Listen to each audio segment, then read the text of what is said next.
नमस्कार, सुबह के 11:30 बजने वाले हैं। वक्त है न्यूज रूम लाइव का और मैं हूं आपके साथ विभा उपाध्याय। बुलेटिन की शुरुआत इस वक्त की बड़ी और राजनीतिक खबर से जुड़ी हुई।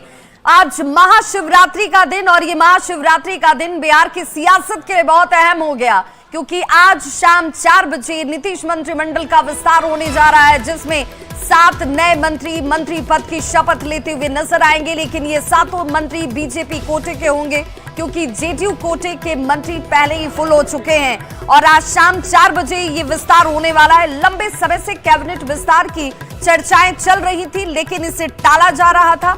आज कैबिनेट विस्तार होना तय हो चुका है। न्यूज 18 पर हम आपको सारी जानकारी सबसे पहले और सबसे सटीक जानकारी इस वक्त दे रहे हैं, जहां पर यह बताया जा रहा है कि कैबिनेट का विस्तार और इस विस्तार के लिए सबसे महत्वपूर्ण जो बात सामने आती हुई, उनमें नामों की चर्चा बहुत प्रमुखता से की जा रही है। अब ये नाम कौन से हैं जरा जानते चलिए। कृष्ण कुमार मंटू, ये वो नाम है जिनकी चर्चा हम इस वक्त आपको दिखा भी रहे हैं और सुना भी रहे हैं, जहां पर इन नामों में सबसे पहले कृष्ण कुमार मंटू का नाम, विजय मंडल, राजू सिंह, संजय सरावगी, जीवेश मिश्रा, इन मंत्रियों को शपथ लेना तय माना गया है। और संवाददाता शैलेंद्र हमारे साथ इस वक्त ज्यादा जानकारी के साथ जुड़ चुके हैं। शैलेंद्र, जो नाम हम तक पहुंचे हैं, ये 6 नाम हैं, जिन 5 नामों की चर्चा पहले से भी चल रही थी, अब एक बार फिर से इनकी दावेदारी प्रमुखता के तौर पर नजर आती है। हाँ बिल्कुल, देखिए नामों की चर्चा जो हम लोग कर रहे थे, उन नामों को अब फ़ोन भी जाना शुरू हो चुका है, चूँकि राजभवन और मुख्यमंत्री आवास दोनों जगहों से फ़ोन जाता है जो मंत्री बनते हैं, और एक एक करके लोगों को फ़ोन जाने का सिलसिला भी शुरू हो चुका है। लेकिन उसके पहले जो बिहार बीजेपी के जो प्रमुख नेता हैं, उनकी बैठक 5 देश रत्न मार्ग जो सम्राट चौधरी का आवास है, वहाँ पर बुलाई गई है। प्रदेश अध्यक्ष दिलीप जायसवाल सम्राट चौधरी के साथ वहाँ पर कई जो बिहार सरकार के मंत्री हैं वो यहाँ पर पहुँच चुके हैं और बैठक अब शुरू होने वाली है। कुल मिलाकर के इस बैठक में भी इस बात पर चर्चा हो गई कि जो नए मंत्री बनाए गए हैं उन चेहरों पर, उन नामों पर भी बातचीत होगी कि भाई जो बनाए गए उनके जो जातीय समीकरण है, क्षेत्रीय समीकरण है, इन तमाम चीज़ों पर यहाँ चर्चा होगी। और उसके पहले शैलेंद्र, जिन नामों को हम दिखा रहे हैं इस वक्त अपने टीवी स्क्रीन पर, इन नामों में जितने नाम सामने हैं, क्या सभी को फोन जा चुके हैं? देखिए, इन नामों में से जो कई लोगों को टेलीफोन जा चुके हैं और उन्हें कह दिया गया है कि आप जहां भी हैं जल्दी से जल्दी पटना है।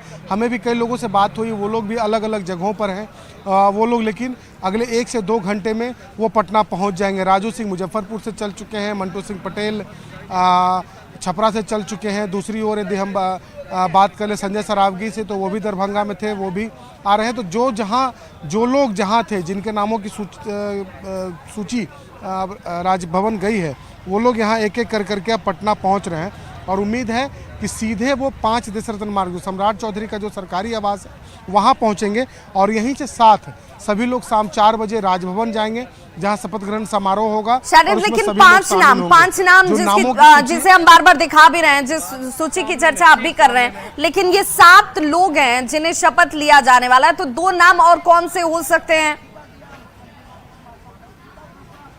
देखिए, एक नाम मोतीलाल प्रसाद का भी सामने आ रहा है। मोतीलाल प्रसाद भी पटना आ रहे हैं, जो हमारी बातचीत हुई है, बीजेपी के विधायक हैं, वही पुराने विधायक हैं, वो भी अभी इस वक्त पटना के लिए चल चुके हैं।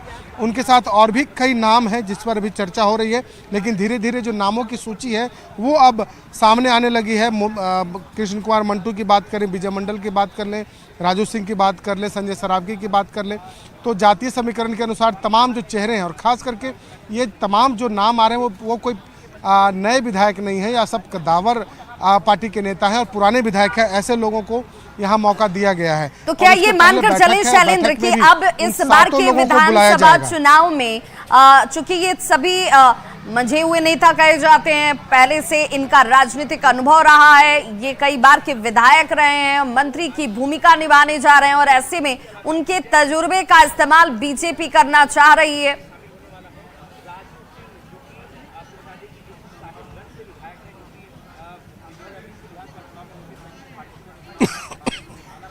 शैलेंद्र, चूंकि ये वो संभावित नाम है जिनकी चर्चा हम कर रहे हैं, 5 नाम सामने आ चुके हैं। 2 नामों की चर्चा आपने भी की कि भाई ये वो 2 नाम है जिन पर अंदर खाने चर्चा अभी चल रही है। हालांकि लिस्ट तो फाइनल हो चुकी है, इंतजार बस इस मीटिंग का खत्म होने का इंतजार किया जा रहा है। और ये संभवतः जब मीटिंग खत्म होगी तो सम्राट चौधरी क्या इसकी जानकारी देंगे? बिल्कुल, जैसे ही मीटिंग खत्म होगी तमाम जो बीजेपी के नेता हैं उसके बाद इस बात की जानकारी देंगे। और खास करके सम्राट चौधरी और दिलीप जायसवाल दोनों ने इस वक्त मोर्चा संभाल रखा है इस मंत्रिमंडल विस्तार के लिए। लेकिन उसके पहले जो कद्दावर चेहरे हैं उन चेहरों को यहाँ पर मौका देने की बात की जा रही है ताकि क्षेत्र को भी साधा जा सके। विधानसभा का चुनाव है तो उस चुनाव में उनका कितना असर होगा, इन चीज़ों को यहाँ पर देखने की कोशिश होगी। और देखिए एक एक कर करके जो मंत्री हैं और जो तैयारी है, जो सरकारी स्तर पर जो तैयारी है वो यहाँ पर होती नज़र आ रही है। और देखिए दूसरे मंत्री राजभवन से, देखिए अभी गवर्नर यहाँ से निकल करके कहीं जा रहे हैं, गवर्नर का ये काफिला है, गवर्नर किसी कार्यक्रम में शामिल होने के फिलहाल जा रहे हैं। लेकिन राजभवन में जो तैयारी है वो इस वक्त चल रही है। तो राज्यपाल इस वक्त किसी कार्यक्रम में शामिल होने के लिए राजभवन से निकले हैं। लेकिन दूसरी ओर जो तैयारियां होती हैं राजभवन में शपथ ग्रहण समारोह को लेकर के सरकार और राजभवन के द्वारा जो तैयारी की जाती है वो तैयारी इस वक्त राजभवन में की जा रही है। जो मुख्यमंत्री के जो अपर मुख्य सचिव हैं वो भी वहाँ से निकल चुके हैं सूची सौंप करके। और अब टेलीफोन जाने का सिलसिला भी शुरू है, तमाम लोगों को फ़ोन भी जा चुका है लगभग। और एक एक करके जो नेता हैं वो सम्राट चौधरी के सरकारी आवास पर पहुंच रहे हैं और यहाँ बैठक अब शुरू हो चुकी है, चर्चाएं हो रही हैं। शैलेंद्र, एक बहुत बड़ी बात जो दिलीप जायसवाल की तरफ से कहा गया कि भाई बीजेपी की तो ये परंपरा रही है कि एक व्यक्ति एक पद, यही सिद्धांत और इसी सिद्धांत पर बीजेपी हमेशा से चलती रही। और इसीलिए मैंने भी भूमि सुधार विभाग के मंत्री पद से अपना इस्तीफा दिया है, उसको छोड़ा है और ये विभाग किसी अन्य के पास जाएगा। क्या इसकी चर्चा चल रही है? इस पर कोई सुगबुगाहट कि किसके मंत्रियों जो कि बीजेपी कोटे के ही सभी होंगे और किनके पास कौन से विभाग जा सकते हैं? देखिए विभाग कौन सा जाएगा ये मुख्यमंत्री नीतीश कुमार सीधे तौर पर तय करते हैं। और वो जिन मंत्रियों को कौन सा विभाग देना है ये मुख्यमंत्री खुद से तय करते हैं। लेकिन जो नामों की सूची है वो सूची इस वक्त मुख्यमंत्री के पास जा चुकी है और मुख्यमंत्री ने राजभवन भेज दिया और राजभवन में अब तैयारियां चल रही हैं। लेकिन उस बीच बीजेपी में जो गतिविधि है वो तेज है, चूँकि कई लोगों के नाम सामने आए थे, कई लोग मंत्री बनने की रेस में थे। तो जो लोग मंत्री बन गए हैं उन्हें बधाई दिया जाएगा, लेकिन जो मंत्री नहीं बने उनकी नाराज़गी भी दूर की जाएगी, उनसे भी बातचीत की जाएगी। चूँकि 7 लोगों को मंत्री बनना था और कई रेस में कई नाम थे, हर एक जाति से 2 से 3 नाम थे जिनके नामों की सूची बिहार बीजेपी ने केंद्र को भेजा था। और वहाँ से जो नामों की सूची आई वो अब शपथ लेंगे। लेकिन इसके अलावा जो नाम थे उन नामों पर किस तरीके से उन्हें मनाया जाए उनसे भी बातचीत की जाएगी। तो इस बैठक का दूसरा पहलू ये भी है कि जिनके नाम कट गए या फिर जो मंत्री नहीं बन पाए उन्हें भी मनाना होगा, चूँकि चुनावी वर्ष है और सभी विधायकों को साध के चलना होगा। इस बार बीजेपी को काफ़ी फूंक के कदम रखने की बात होगी। कुछ दिन पहले जिस तरीके की परिस्थिति थी भाजपा और जदयू में कई विधायकों ने नाराज़गी जताई थी, तो इस बार कोई विधायक नाराज न हो इसके लिए भी ये बैठक काफ़ी महत्वपूर्ण है। जी बिल्कुल शैलेंद्र, तो नाराजगी को ही शांत करने का प्रयास संभवतः इस विस्तार के जरिए भी किया जा रहा है, जिसमें बीजेपी कहीं ना कहीं ये चाह रही होगी कि भाई वो अपने तरीके से अपनी पार्टी के अंदर सभी विधायकों को इंटैक्ट भी रख पाए और असंतुष्टि वाली बात किसी के बीच ना हो, ताकि वो जब ग्राउंड पर जाएं तो परफॉर्मेंस उनका बेहतर हो। बिल्कुल जाहिर सी बात है कि जब नाम सामने आ जाते हैं, जब कोर कमेटी की बीजेपी में बैठक होती है तो उसमें नामों पर चर्चा की जाती है और वो उन्हीं नामों का चयन करके दिल्ली भेजा जाता है। तो ऐसे में कई लोगों की उम्मीद बनी होती है कि वो मंत्री बनने वाले हैं। लेकिन जब जिनका नाम सामने नहीं आता है उनमें नाराज़गी भी होती है, चुनावी वर्ष है, तो ऐसे परिस्थिति में उन्हें भी साधने और उनसे भी बातचीत की जाएगी, उन्हें भी बुला करके समझाया जाएगा और ख़ास तौर पर इसका असर चुनाव पर न पड़े ये काफ़ी महत्वपूर्ण होगा। क्योंकि कुछ दिन पहले जिस तरीके से भगदड़ की स्थिति हुई थी, सरकार बचाना एक बड़ी चुनौती थी। तो ऐसे परिस्थिति में जो विधायक जो नाराज़ है, जदयू हों या बीजेपी हो या अन्य दल हो, उनकी नाराज़गी दूर करना भी एक बड़ी चुनौती होती है। और इसी को लेकर के तमाम जो बड़े नेता हैं उन्होंने अपनी रणनीति बनाई कि जो मंत्रिमंडल विस्तार है उस विस्तार के पहले पार्टी के जो नेता हैं उन्हें बिठाया जाए, उनसे बातचीत की जाए। और इस वक्त वही अंदर चर्चा का दौर जारी भी है। कई मंत्री पहुंच चुके हैं, पहले से सम्राट चौधरी और दिलीप जायसवाल भी मौजूद हैं, और बाकी जो संगठन के लोग हैं वो लोग भी यहाँ पर पहुँचना है, उनका भी सिलसिला शुरू हो चुका है। तो कुल मिला के देखिए, अब जो मंत्रिमंडल विस्तार पर जो पर्दा था वो पूरी तरीके से अब हट चुका है। शाम 4 बजे मंत्रिमंडल का विस्तार होगा। लेकिन शैलेंद्र, ये भी कहा जा रहा है कि कैबिनेट के जो अपर मुख्य सचिव हैं एस सिद्धार्थ, वो राजभवन पहुंचे हुए हैं। तैयारियों की खुद ही उनकी तरीके से एक तरीके से व्यवस्थाओं को देखा जा रहा है, सुनिश्चित किया जा रहा है। तो क्या इस वक्त भी उनकी मौजूदगी वहां पर है? बिल्कुल, देखिए राजभवन वो गए हैं नामों की सूची लेके। आमतौर पर जो प्रक्रिया होती है उसके तहत जो मुख्यमंत्री के जो सचिव होते हैं वो सूची लेके जाते हैं। तो इस वक्त मुख्यमंत्री के अपर मुख्य सचिव एस सिद्धार्थ हैं और वो लेकर के वहाँ पहुँचे हैं सूची। और उसके बाद अब जो राजभवन की तरफ जो तैयारी की जाती है वो फिलहाल की जा रही है। दूसरी ओर यदि हम नामों की चर्चा कर लें तो यदि मंटू पटेल की चर्चा करते हैं तो मंटू पटेल ने अभी कुछ दिन पहले पटना के मिलर हाई स्कूल में उन्होंने रैली की थी, कुर्मी एकता रैली, और कुर्मी समाज से भी वो आते हैं। उसी तरीके से यदि हम दूसरे नेताओं की राजू सिंह से बात कर लें तो राजू सिंह वीआईपी पार्टी के विधायक हुआ करते थे, लेकिन उसके पहले वो जदयू में थे, फिर चुनाव के समय वीआईपी पार्टी में शामिल हुए, वहाँ विधायक बने। उनसे भी कमिटमेंट किया गया था मंत्री पद का, लेकिन बीच में कुछ ऐसी बातें हुई जिसके कारण वो मंत्री नहीं बन सके। तो अब राजू सिंह को भी इस बार मौका दिया जा रहा है। और सबसे बड़ी बात है कि सुशील कुमार मोदी लंबे समय तक बिहार में मंत्री रहे, उप मुख्यमंत्री रहे और महत्वपूर्ण पदों पर रहे। तो अब उनके निधन के बाद ये पहला मौका होगा एनडीए की सरकार में कि उनके समाज से, उनके जाति से ही दूसरे लोगों को मंत्री बनाने की तैयारी की जा रही है। उसमें भी संजय सरावगी का नाम सबसे पहले, संजय सरावगी का नाम आया है और संजय सरावगी उसी समाज से आते हैं। तो ऐसे परिस्थिति में तमाम चीज़ों और हर एक बिंदुओं पर बीजेपी ने इस मंत्रिमंडल विस्तार के पहले चर्चा की और उसी के आधार पर ये विस्तार भी हो रहा है। क्योंकि बीजेपी ने भी फूंक कर कदम रखा है, चुनावी वर्ष है, कहीं कोई फजीहत न हो, इससे बचने के लिए भी बीजेपी ने तैयारी की है। फिलहाल सिर्फ आज जो 7 मंत्री शपथ लेंगे वो बीजेपी कोटे के ही होंगे। जदयू और अन्य दल के लोग मंत्री पद की शपथ नहीं लेंगे। बिल्कुल, लेकिन सियासत का मिजाज ही कुछ ऐसा है शैलेंद्र कि वो हर वक्त गर्मी नजर आती है, चाहे वो सत्ता पक्ष की तरफ से हो या फिर विपक्ष की तरफ से हो। विपक्ष अब इस पर निशाना साध रहा है कि भाई अब जब चुनावी साल है, अक्टूबर के महीने में यहाँ पर चुनाव भी होंगे विधानसभा के, उससे पहले ज्यादा वक्त नहीं बचा और इस वक्त इस विस्तार का औचित्य क्या है? सियासत तब भी गर्म ही नजर आएगी। लेकिन जो बहुत महत्वपूर्ण आधार जिसकी चर्चा आप भी बार बार कर रहे हैं कि एक तो जातीय समीकरण सबसे महत्वपूर्ण, इसे साधने का प्रयास इस कैबिनेट विस्तार के जरिए किया जा रहा है। वहीं दूसरी तरीके से देखा जाए तो जिन लोगों को पार्टी में शामिल कराया गया, दूसरी पार्टियों से वो शामिल हुए, तो कमिटमेंट वाला भी फैक्ट जो है वो इसमें नजर आता है। साथ ही साथ असंतुष्ट ना कोई हो जाए उस कैलकुलेशन पर भी यहाँ पर ये कार्य किए जा रहे हैं। इसके अलावा और महत्वपूर्ण वजह क्या नजर आती हैं जिन मानकों को ध्यान में रखकर पार्टी की तरफ से ये फैसला किया गया होगा कि ये नाम फाइनल है, इन्हीं को शपथ दिलाई जाएगी? बिल्कुल, देखिए ये तैयारी और चर्चाएं पिछले कई दिनों से की जा रही थी। बजट सत्र 28 तारीख से शुरू होने वाला है और चूंकि बजट सत्र काफ़ी लंबा चलता है और बजट सत्र में 1 महीना बीत जाता है तो चुनाव में जाने के ठीक पहले मंत्री परिषद का विस्तार का कोई बहुत फ़ायदा बीजेपी को नहीं होता। तो लिहाजा बीजेपी ने ठीक बजट सत्र से पहले निर्णय लिया ताकि जो मंत्री बने वो अपने कामकाज को बजट सत्र में भी देखें और समझें, और उसके बाद बजट सत्र जब ख़त्म हो, जब पूरी तरीके से जो राजनीतिक पार्टियां हैं, खास करके एनडीए की बात करें, तो जब चुनावी मोड में ये लोग आ जाएंगे तो उसमें वो क्षेत्र में काम कर सके। और हर एक क्षेत्र के लोगों को इस बार चयन किया गया है, हर एक जातियों को साधने की कोशिश की गई है और क्षेत्र को भी साधने की कोशिश इससे की गई है ताकि तमाम रणनीतियों के साथ एक बार चुनावी मैदान में उतरा जा सके।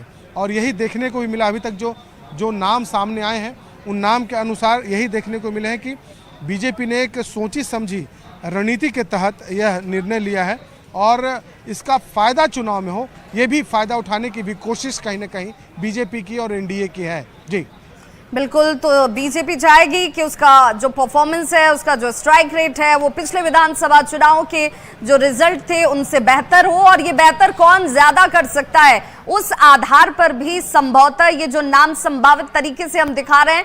हालांकि इनमें से कई लोगों को अब कॉल भी जाने शुरू हो चुके हैं। जिन लोगों के पास कॉल गए हैं वो अब पटना का रुख भी कर रहे हैं।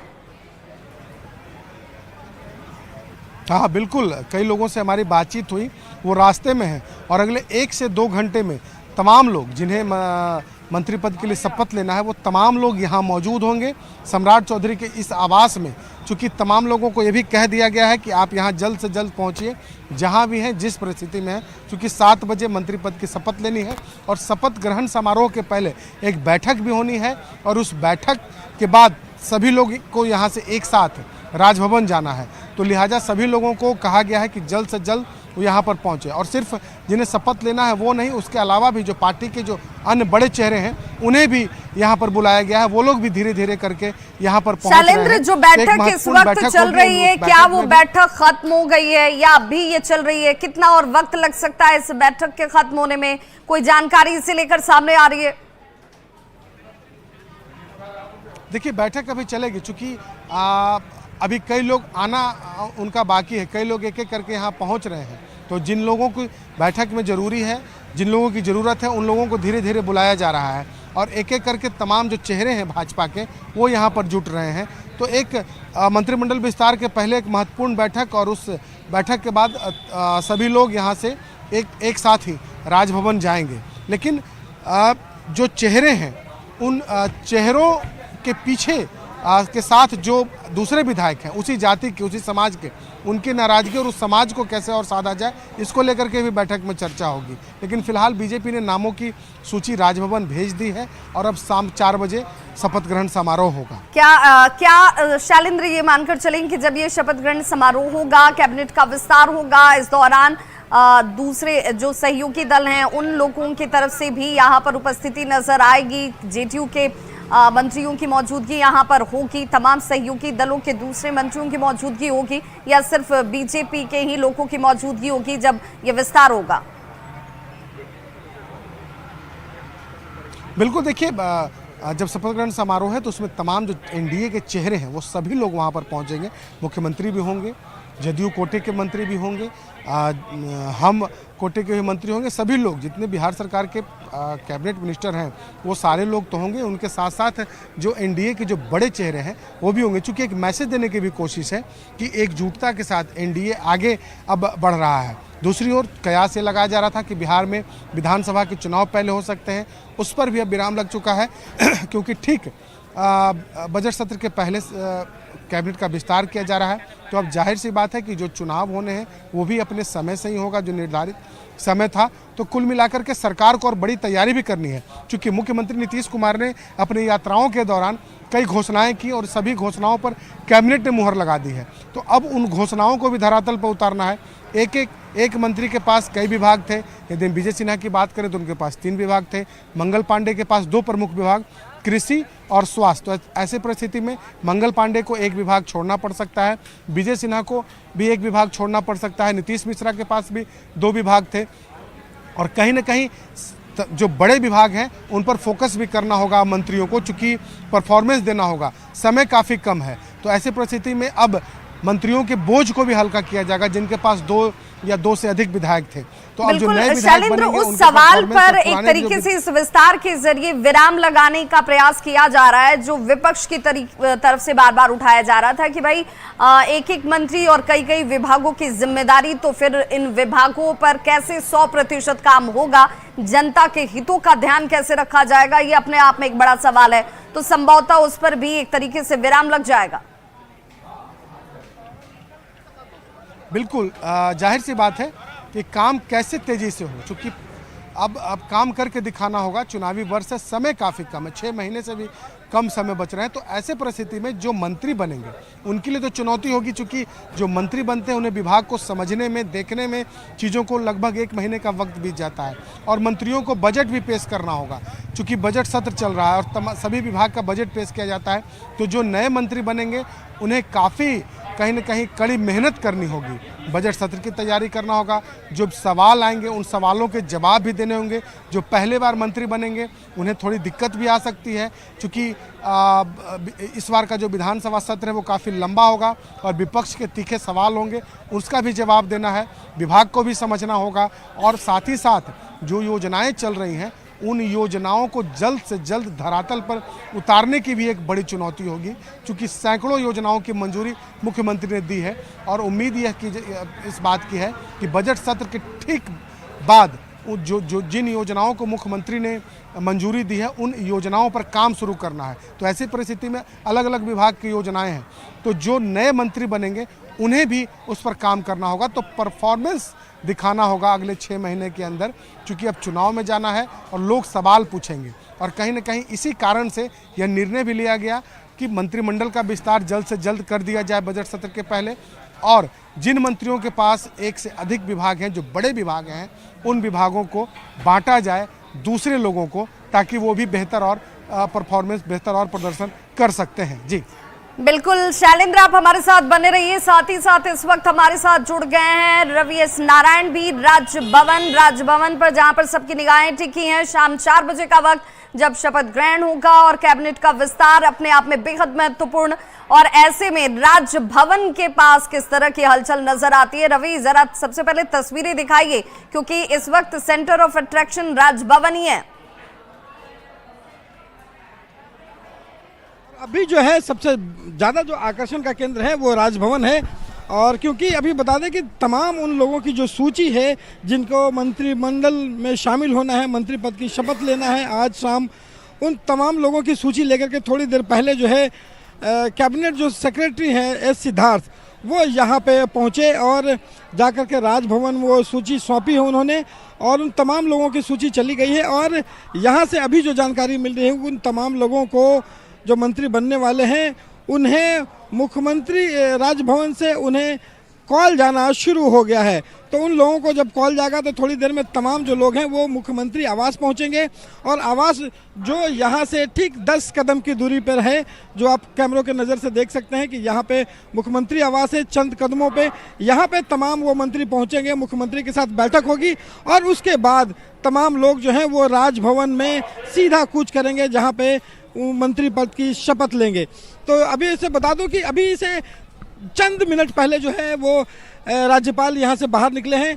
यहाँ पे शिवरात्रि का कई कार्यक्रम है उसमें शामिल हो रहे हैं, लेकिन कुछ ही घंटों में वो वापस लौट आएंगे। और यहाँ पे जब तमाम जो मंत्री शामिल होने वाले हैं कैबिनेट में, नए मंत्रिमंडल में, वो थोड़ी देर के बाद मुख्यमंत्री आवास पे पहुँचना शुरू करेंगे। बिल्कुल रवि, आप भी हमारे साथ बने रहिए और शैलेंद्र भी हमारे साथ बने हुए हैं। एक बार फिर से अपने दर्शकों को चेहरों के साथ नाम भी बताते चले। संजय सरावगी, जीवेश मिश्रा, संभावित मंत्रियों के नाम जिनकी लिए अब ये मानकर चला जा रहा है कि यही वो चेहरे हैं, यही वो नाम है जो शपथ लेने वाले हैं। शाम 4 बजे का इंतजार इस वक्त बना हुआ है और आप नजर बना के रखिए इस बड़ी खबर पर। संभावित मंत्रियों के चेहरे और नाम हम आपको लगातार दिखा रहे हैं। वक्त शाम के 4 बजे का है